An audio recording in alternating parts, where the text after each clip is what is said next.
ஏசாயா 46 அதிகாரம் 1 முதல் 13 வரை. பேல் பணியும் நேபோ குனியும், அவைகளின் விக்கிரகங்கள் காட்டு மிருகங்களுக்கும் நாட்டு மிருகங்களுக்கும் சுமையாகும். நீங்கள் சுமந்த சுமைகள் இளைத்து போன மிருகங்களுக்கு பாரமாய் இருக்கும். அவைகள் ஏகமாய் குனிந்து பணியும். சுமைகளை அவைகள் தப்புவிக்க மாட்டாது, அவைகள் தாமே சிறைப்பட்டு போகும். யாக்கோபின் சந்ததி யாரே, இஸ்ரவேல் சந்ததியில் மீதியாகிய சகல ஜனங்களே, எனக்கு செவி கொடுங்கள். தாயின் வயிற்றில் தோன்றினது முதல் உங்களை ஏந்தி, தாயின் கர்ப்பத்தில் உற்பத்தியானது முதல் உங்களை தாங்கினேன்.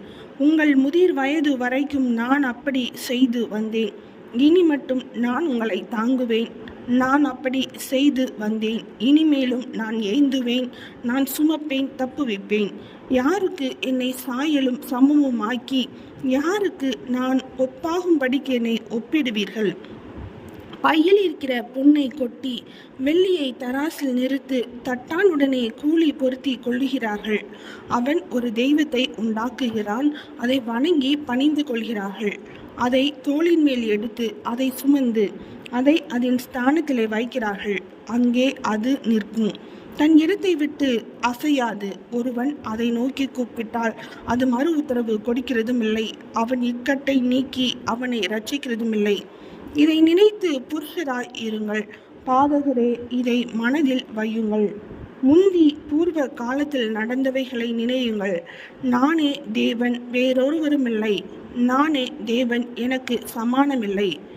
அந்தத்தில் உள்ளவைகளை ஆதி முதற்கொண்டும் இன்னும் செய்யப்படாதவைகளை பூர்வ கால முதற்கொண்டும் அறிவிக்கிறேன். என் ஆலோசனை நிலை நிற்கும்.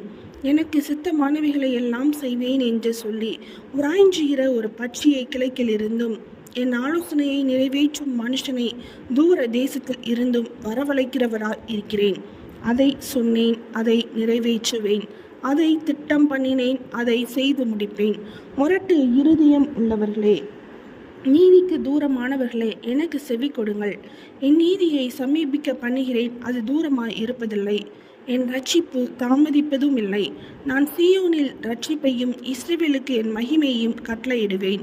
ஏசாயா 46 அதிகாரம் முடிந்தது.